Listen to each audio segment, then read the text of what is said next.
उत्तर प्रदेश को सियासत अपने रंग दिखाने लगी है। पिछले विधानसभा चुनाव में बसपा का साथ छोड़कर कमल थामने वाले स्वामी प्रसाद मौर्य ने अब भाजपा को अलविदा कह दिया है और समाजवादी पार्टी में शामिल होकर साइकिल सवारी शुरू कर दी है। अब सवाल ये उठता है कि स्वामी प्रसाद मौर्य की नाराजगी भाजपा को कितनी भारी पड़ेगी, उत्तर प्रदेश की कितनी सीटों पर उनका असर है और इस उलटफेर से राज्य की जातगढ़ समीकरण में कितना बदलाव आएगा।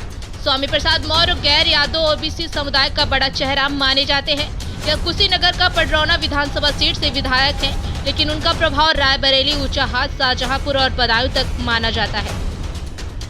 दावा किया जा रहा है कि स्वामी प्रसाद मौर्य के सपा में जाने से भाजपा को इन क्षेत्रों में आने वाली करीब 100 विधानसभा सीटों पर संकट का सामना करना पड़ सकता है और उनका खेल बिगड़ सकता है, क्योंकि 2017 के विधानसभा चुनाव और 2019 के लोकसभा चुनाव में भाजपा की सफलता में गैर यादव ओबीसी का काफी ज्यादा योगदान था। इसके अलावा मौर्य की बेटी संघमित्रा बदायूं से सांसद है।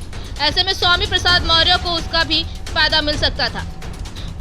स्वामी प्रसाद मौर्य का साथ समाजवादी पार्टी को देश में चुनावी रण में बड़ी बढ़त दिला सकता है। दरअसल राज्य में यादव और कुर्मी के मौर्य ओबीसी समुदाय को तीसरी सबसे बड़ी जातीय माना जाता है। स्वामी प्रसाद मौर्य इससे ताल्लुक रखते हैं। काछी, मौर्य, कुशवाहा, शाक्य और सैनी जैसे उपनाम भी इसी समुदाय से ताल्लुक रखते हैं।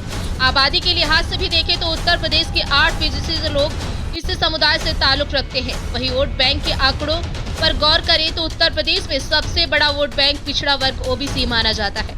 लगभग 52% पिछड़े वोट बैंक में 43% वोट बैंक गैर समुदाय से ताल्लुक रखते हैं, ताकि यह वोट बैंक अब तक किसी भी चुनाव में एकजुट नजर नहीं आता है। ऐसे में सभी राजनीतिक दल गौर यादव वोट बैंक को अपने पाले में लाने की कोशिश कर रहा है।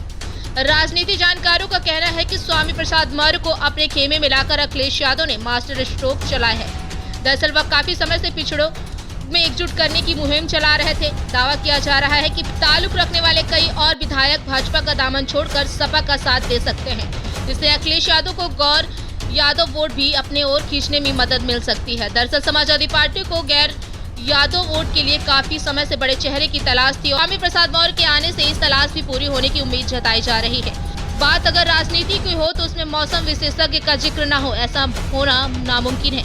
ऐसे में बात अगर मौसम विशेषज्ञ की होती है तो उस सूची में स्वामी प्रसाद मौर्य का नाम लिया जाता है। कहा जाता है कि वो हवा का रुख देखकर पाला बदलने में माहिर है। 2017 विधानसभा चुनाव से पहले स्वामी प्रसाद मौर्य बहुजन समाजवादी पार्टी का अहम चेहरा थे। उनका कद इतना बड़ा था कि मायावती ने मीडिया में बोलने की इजाजत सिर्फ उन्हें ही दे रखी थी। जब उन्हें मोदी की लहर का एहसास हुआ तो उन्होंने भाजपा का दामन थाम लिया था।